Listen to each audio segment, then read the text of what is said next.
Bonjour à tous, bienvenue dans cette nouvelle vidéo de revue d'actualité.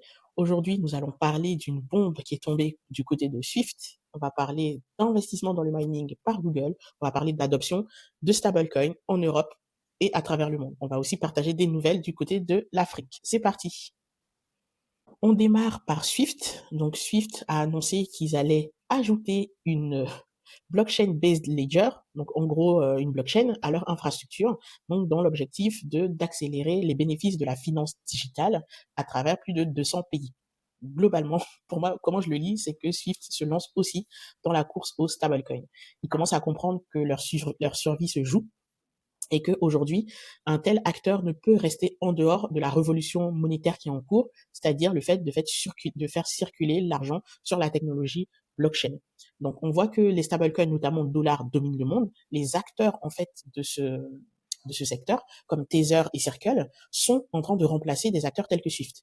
Et les acteurs du pure player du paiement l'ont compris, tels que PayPal et Stripe, qui ont des stratégies très volontaristes sur le sujet. Eh bien, Swift ne pouvait pas rester en dehors de ce sujet et on voit que ils essaient de se lancer aussi dans la course. Mais d'après ce qu'on peut lire ici, moi j'ai l'impression que bon, ils indiquent que Swift et un groupe de 30 institutions financières sont en train de développer un shared digital ledger. Donc en gros, ils sont en train de développer leur propre infrastructure blockchain et on oublie complètement en fait ce qui a fait le succès des stablecoins et le succès de la technologie blockchain, en tout cas dans ce domaine de la finance. Eh bien, c'est parce que c'est une technologie qui est accessible, décentralisée et ouverte. Donc là, Swift, ils sont en train de proposer un système fermé, donc avec les mêmes travers en fait de ce qu'on connaît de la finance centralisée. Et donc les acteurs qui sont en DeFi aujourd'hui je ne voient pas quel serait pour eux l'incentive en fait de pouvoir utiliser quelque chose qui est proposé par Swift. En tout cas, c'est une façon aussi de concurrencer, je pense, les stablecoins en disant bah regardez, nous aussi on sait faire des cross-border payments, nous aussi on sait faire des choses qui sont disponibles 24 heures sur 24, très bien. Mais en fait, ce qui a fait le succès des stablecoins, c'est le côté accessibilité, le côté décentralisation. Et donc, j'ai bien peur que Swift, en partant en fait sur leur propre infrastructure blockchain, se coupe en fait du monde, on va dire de la crypto, du monde Web3 de façon générale. En tout cas, ce qu'on peut observer, c'est qu'il y a une tendance, une compréhension du fait que ce sujet-là, c'est l'un des grands sujets technologiques de la finance de demain. Donc, les gros acteurs institutionnels rentrent dans le game et ça peut créer en fait l'effet inverse parce on risque d'avoir une grosse centralisation qui vient en fait dans un monde décentralisé. Donc on risque de voir émerger eh bien des GAFAM du Web3, des GAFAM du domaine du paiement sur blockchain, là où en fait des Circle et des Tether en fait étaient déjà très bien avancés, si des gros mastodontes tels que Swift entrent dans le game, si des gros mastodontes tels que PayPal entrent dans le game, eh bien on peut assister comme ça à une centralisation de ce secteur. En tout cas, c'est intéressant à suivre. Et moi, je pense que ces institutions-là, elles jouent tout simplement leur survie. Les banques elles-mêmes, elles jouent leur survie, étant donné que, eh bien, ce qui est en train de se jouer, ça va être un mouvement massif. Donc des gens qui vont plutôt préférer aller utiliser des stablecoins, aller mettre leur argent sur des wallets plutôt que de les laisser à la banque, plutôt que de les faire circuler sur des réseaux tels que Swift, ils vont les faire circuler sur des réseaux parallèles. Donc, en tout cas, certains pays ne se laissent pas distraire. Hein, donc, c'est le cas du Kazakhstan. Donc, le Kazakhstan qui est déjà très avancé dans la partie minage de Bitcoin. Donc, j'en profite en fait pour dire que les pays qui sont à fond dans Bitcoin se lancent aussi dans les stablecoins, parce que pour moi, c'est aujourd'hui deux choses qui fonctionnent, on va dire, en parallèle, avec une stratégie qui est assez claire. C'est d'un côté, on a Bitcoin qui va devenir un actif de réserve. Donc, on le sent bien. Hein, donc, les acteurs ne font que l'accumuler de plus en plus. Mais d'un autre côté, on a quand même besoin de faire circuler de façon plus efficace l'argent.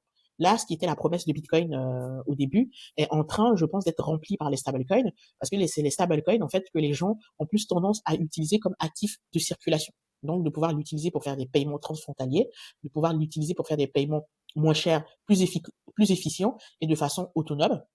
Mais là, ce qu'il faut garder en tête, c'est que la proposition de valeur de Bitcoin et la proposition de valeur des stablecoins, elle est très très différente parce que les stablecoins, c'est la même finance en fait ancienne, donc c'est du dollar ou de l'euro avec les mécanismes inflationnistes en fait qui sont propres à ce système monétaire, qui vont être accélérés et rendre plus efficaces dans leur circulation, dans leur accessibilité sur la technologie blockchain.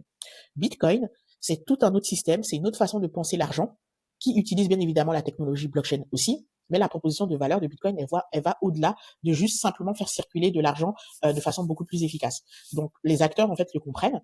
Donc, d'un côté, ils gardent cet actif qui est rare en trésorerie en réserve stratégique, en valeur refuge, et pour faire circuler l'argent de façon simple, parce qu'il faut bien que ça tourne dans l'économie, ils vont se diriger vers les stablecoins. Donc toute monnaie qui aujourd'hui n'a pas cette double stratégie, donc Bitcoin en réserve de valeur et les stablecoins en outil de, on va dire en outil de circulation, est vouée pour moi à mourir.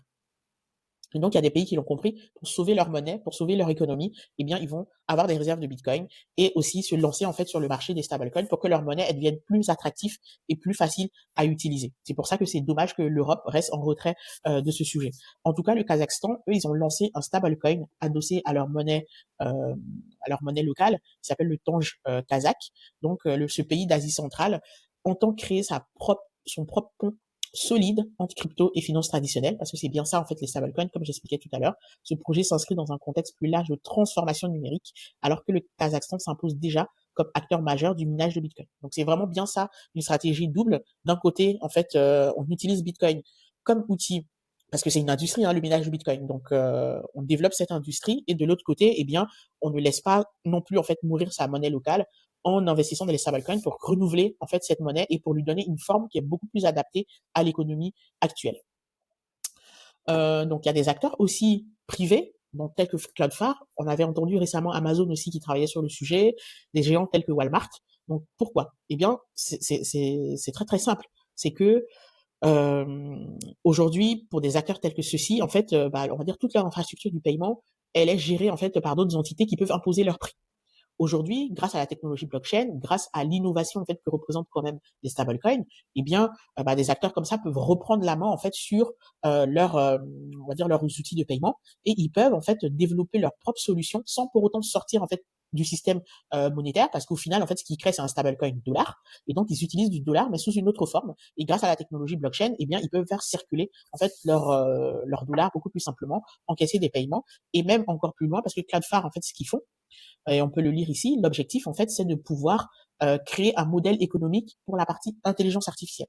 Et ça, c'est très important à comprendre, c'est que euh, l'économie qui circule sur la blockchain, c'est l'économie d'Internet. C'est l'économie euh, qui va être, on va dire, plus en phase avec la rapidité, l'efficacité qu'on aura besoin, en fait, pour faire communiquer des intelligences artificielles entre elles, pour qu'elles puissent, elles aussi, s'échanger de la valeur.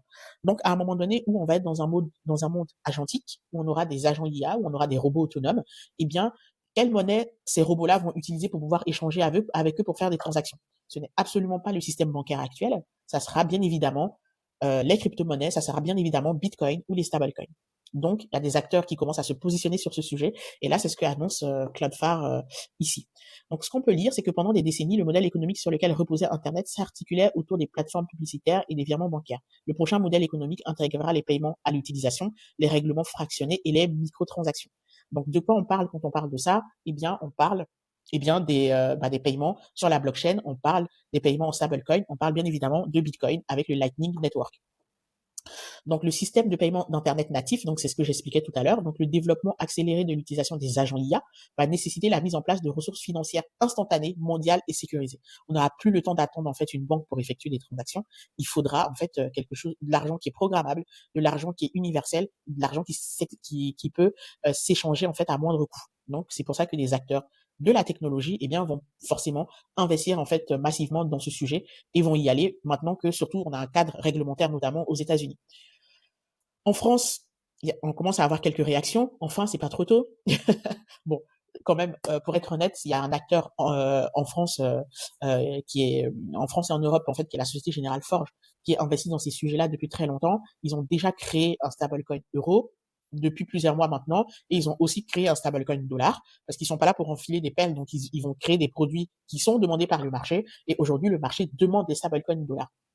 Donc l'actualité que je voulais vous partager par rapport à ça, c'est que 9 banques européennes s'associent pour émettre un stablecoin euro en 2026. Alors, c'est très bien que les banques européennes réagissent. Donc, parmi ces banques, on peut voir ING, Unicredit. Donc, c'est très bien qu'elles réagissent. Mais moi, j'ai l'impression qu'on a quand même un train de retard. Et c'est comme si on se levait aujourd'hui et on se disait qu'en Europe, il faut créer Internet. Les gens ont déjà créé Internet. Ils ont déjà mis les normes en fait sur Internet et les gens utilisent déjà Internet. Donc, j'ai l'impression que c'est trop tard pour se lancer dans la course avec un stablecoin euro. Parce qu'il y avait quand même, on va dire, une opportunité à saisir.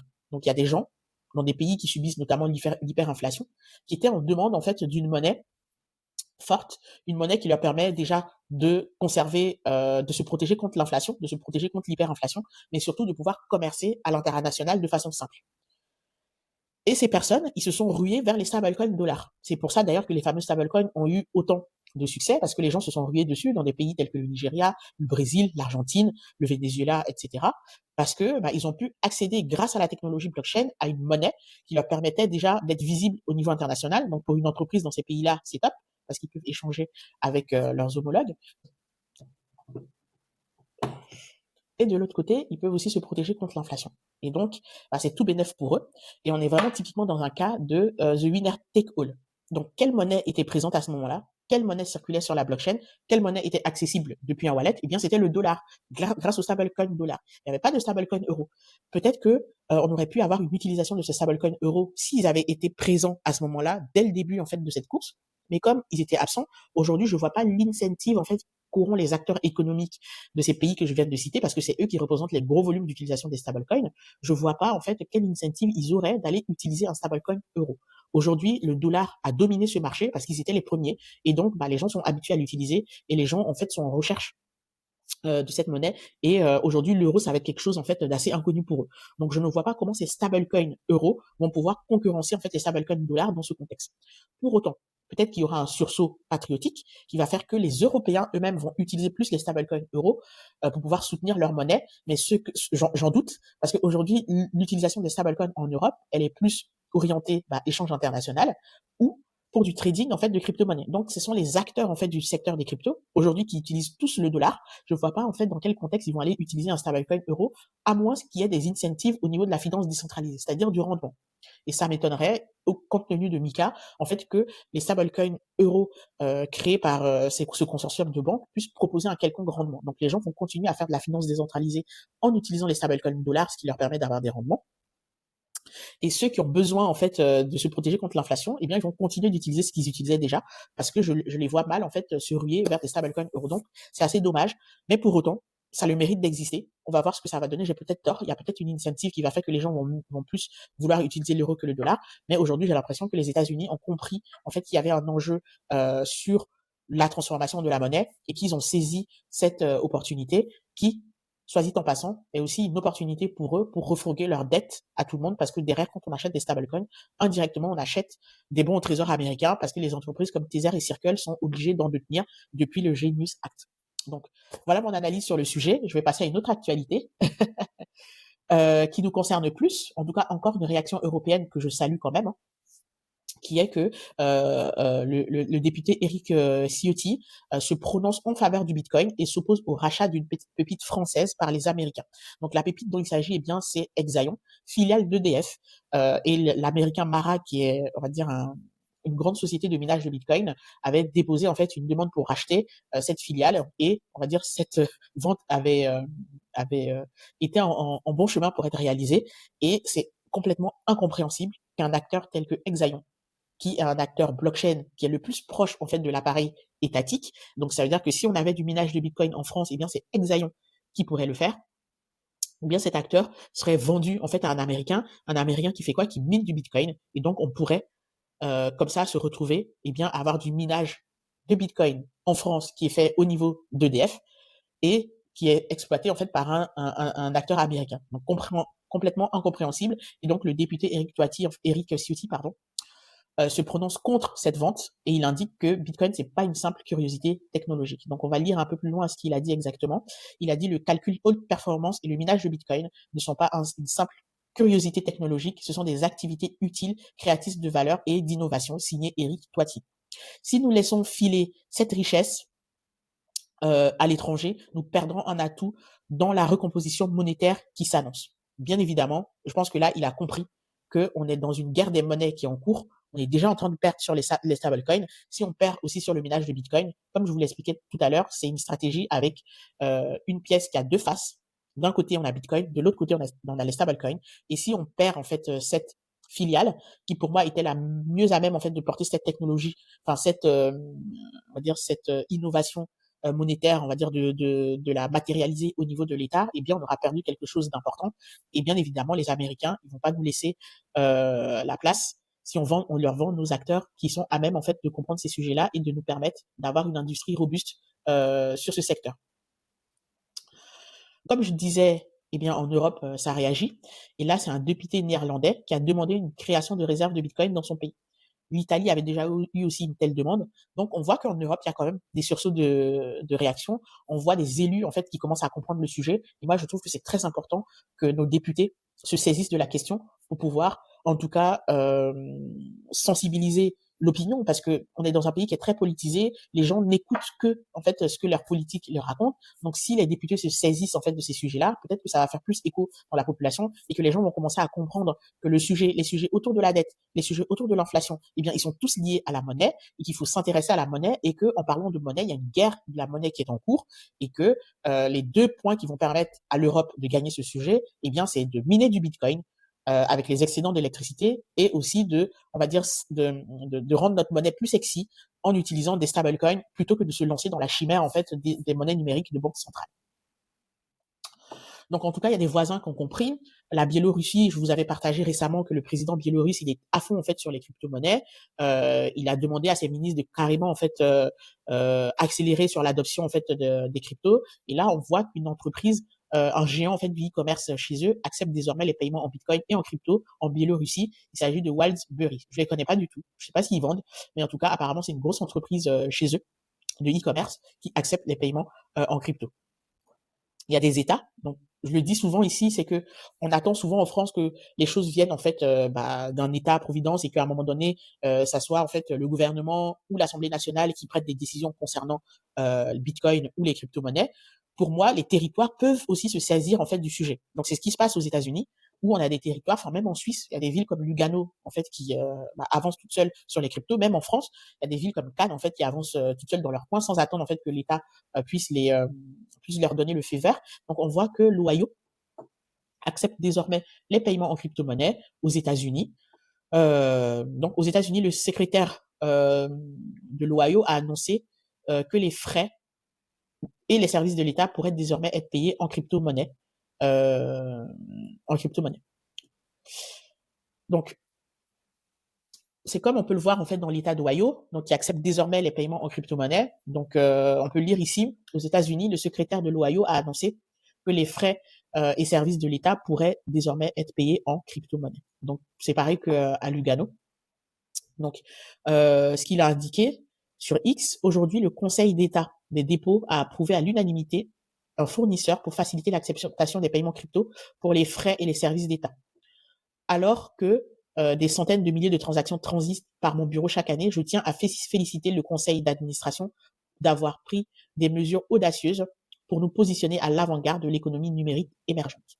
Donc c'est ça, en fait, qu'un politique, qu'un État peut faire aujourd'hui, un territoire peut faire aujourd'hui sans avoir besoin d'attendre, en fait, dans le cas de l'Ohio, un État fédéral ou en France, un gouvernement, c'est de se dire, bah, nous, à notre niveau, au niveau de la ville, eh bien, on va accepter, en fait, que les gens puissent payer leurs taxes en Bitcoin ou en crypto-monnaie ou les activités, en fait, de la ville, comme la piscine municipale ou ce genre de choses, parce qu'on va se mettre à l'avant-garde de l'économie émergente, on va attirer les entreprises de ce secteur, on va attirer un dynamisme économique et on n'a pas besoin, en fait, du gouvernement pour pouvoir effectuer ce genre de choses. Donc, c'est intéressant qu'on ait des territoires qui se saisissent de ça de plus en plus. Ça va pousser aussi les États à se positionner. Même si aux États-Unis, je pense qu'ils n'en ont pas besoin. En tout cas, les acteurs privés ne se laissent pas distraire. Eh bien, je vous avais déjà annoncé dans une précédente revue d'actualité que Google avait investi dans TeraWealth. Eh bien, ils augmentent encore en fait leur participation en levant 3 milliards de dollars pour l'injecter en fait dans TeraWealth. Donc Bitcoin, j'ai toujours ce lapsus. Donc Google est en train aussi de rentrer dans la danse au niveau du mining de Bitcoin et ça rejoint ce que je vous disais tout à l'heure et qu'on va assister au fait à une sorte de centralisation. Donc il y a des acteurs qui vont mettre de plus en plus d'argent pour être présents dans ce secteur, que ce soit sur les stablecoins et sur Bitcoin, notamment au niveau du mining, qui est une activité industrielle. Donc, on va avoir comme ça de plus en plus d'acteurs qui vont injecter de l'argent dans ce domaine. Et j'espère qu'en Europe, on aura aussi un sursaut patriotique pour pouvoir avoir des politiques surtout qui comprennent l'intérêt de ce sujet, parce que contrairement Aux États-Unis, on a des acteurs privés qui ont vraiment assez de moyens pour se lancer tout seuls là-dedans. En France, on est mortifié, on attend que ça passe toujours par le politique. Et donc, j'espère que nos politiques vont comprendre le sujet et qu'ils vont pouvoir, comme ça, eux aussi, pousser à cette adoption. Donc, ce qu'on peut lire ici, c'est que le mois dernier, voilà, nous revenons sur l'accord du mineur avec TeraWulf. Donc, ça, c'est ce que je vous disais tout à l'heure. En effet, le géant du web devait prendre une participation de 8% dans l'entreprise en garantissant 1,8 milliard de dollars de dépenses dans des obligations de location dans un projet de centre de données dédié à l'intelligence artificielle. Jeudi, Patrick Fleury, directeur financier de TeraWulf, a révélé à Bloomberg que l'entreprise s'apprêtait désormais à lever environ 3 milliards de dollars, toujours dans l'optique de construire des centres de données avec l'appui de Google. Voilà, donc vraiment on voit que Google s'intéresse à ce sujet. Donc là, je vous partage quelques informations. Donc la BCE qui recommande au moins entre 70 et 100 euros en liquide en cas d'instabilité majeure. Donc je vais pas trop m'apaisantir en fait sur cette actualité. Donc la BCE conseille de garder du cash. Moi, je vous conseillerais en plus du cash de garder un peu de Bitcoin avec vous parce que on ne sait jamais. Voilà. Je vais pas trop m'apaisantir là-dessus. Encore une wealth qui se réveille. Donc, un portefeuille. Moi, j'adore ce genre d'histoire. J'adore ce genre d'histoire parce que ça montre que dans Bitcoin, c'est le temps long, en fait, qui compte. Tout le bruit à court terme, il n'a aucun intérêt. Tout le fait d'aller investir dans la nouvelle pépite, la nouvelle crypto qui va vous rendre riche, tout ça n'a aucun intérêt. Ce qui a un intérêt, c'est d'acheter du Bitcoin, soit de façon fractionnée sur une période de temps. En tout cas, soyez investis et attendez sur le temps long. Donc, c'est généralement, en fait, tous les gens qui ont changé leur vie grâce à Bitcoin, on entend souvent parler de 10 ans, 12 ans. C'est jamais, en fait, j'ai acheté du Bitcoin hier et je l'ai vendu le lendemain et je suis devenu riche. Il faut être patient. C'est-à-dire les fortunes générationnelles, les patrimoines en fait se construisent sur le temps long et c'est ce qu'on peut voir avec ces histoires des baleines en fait qui se réveillent 10 ans, qui se réveillent 12 ans, 14 ans plus tard et qui transfèrent en fait leur Bitcoin, soit peut-être pour les vendre ou pour les sécuriser, mais le point commun en fait de toutes ces histoires, c'est le temps long. C'est des gens qui ont attendu longtemps, des gens qui ont été patients, des gens qui n'ont pas vendu leur Bitcoin dans la panique. Donc, ce qu'on peut lire ici, c'est qu'un portefeuille endormi depuis 12 ans fait transiter 44 millions de dollars de Bitcoin. Voilà, donc c'est quelqu'un qui a attendu 12 ans, qui maintenant en fait, donc il indique effectivement dans l'article, donc il les avait acheté pour 135 dollars. Aujourd'hui, ça va plusieurs millions. Ça vaut plusieurs millions. Donc, bah, c'est là qu'on fait en fait de l'argent entre guillemets. C'est là qu'on protège en fait, on construit pardon un patrimoine. C'est quand on investit sur un actif auquel on croit, sans se préoccuper du bruit et qu'on attend sur le temps long. 12 ans, ça vous paraît long, mais à mon avis, c'est passé très très vite. Et donc, maintenant, cette personne, on va dire, peut mettre à l'abri sa famille, peut se protéger en fait de l'inflation, a construit un patrimoine qui est assez gigantesque. Tout ça juste en étant patient, sans se préoccuper en fait du bruit court terme. Une autre infographie, on va dire un post que je voulais vous partager, un post de Coinbase. Donc, en 1876, who is going to use telephone? Donc, qui allait utiliser les téléphones? En 1900, voler est impossible. En 91, Internet, ça va pas fonctionner. En 2025, la crypto, c'est inutile. Ils ont raison. La crypto, c'est inutile. Ce qui est utile, c'est Bitcoin. Ce qui a aussi une utilité, ce sont les stablecoins. Donc, les personnes doutent souvent de la distribution jusqu'à ce que ça change leur vie. Et en parlant de vie qui change, eh bien, moi, je reviens sur une actualité qui a été partagée par Gloire Kambalé, en fait, qui est un bitcoiner très, très actif au niveau de Goma au Congo. Eh bien, grande nouvelle. Alors que Goma totalise près de 10 mois sans banque ouverte, vous vous rendez compte, 10 mois sans banque ouverte. Donc, c'est dans ce genre d'endroit que les gens se rendent compte vraiment de l'utilité de Bitcoin ou de l'utilité des stablecoins. C'est des gens qui sont exclus du système 10 mois sans banque. Je sais pas si vous vous rendez compte un peu de l'enfer que ça peut être. Eh bien, bah, c'est dans ce genre d'endroit, on va dire, où il y a le chaos bancaire, le système bancaire a carrément oublié les gens parce qu'ils sont trop pauvres pour eux, parce qu'ils n'ont pas assez d'argent, parce qu'ils ne répondent pas à certains critères. C'est là que Bitcoin a tout son intérêt. C'est là que les stablecoins ont tout leur intérêt. Donc, Bridgestat, la compagnie de Gloire, en fait, s'associe avec l'université de Goma, avec presque 6000 étudiants pour la création d'un pôle d'excellence blockchain et intelligence artificielle. Nous sommes ravis de lancer ce projet, ce nouveau voyage en partenariat avec Tether Africa. Nous collaborons avec les meilleurs pour y arriver, Plan B Network, Consensus FR, Biop Community, Sorted Wallet. Donc, effectivement, il y a des acteurs du domaine en fait du Bitcoin, du domaine de la blockchain, qui s'associent pour former des étudiants à Goma, parce que ces étudiants en fait demain, je pense que pour eux, ça sera perceptible que Bitcoin peut changer leur vie, que Bitcoin peut leur apporter le fait d'être tout simplement d'exister, et donc c'est dans ces moments-là pour moi qu'on se rend compte, c'est dans ces endroits-là qu'on voit vraiment l'utilité de Bitcoin. Je vous retrouve la semaine prochaine.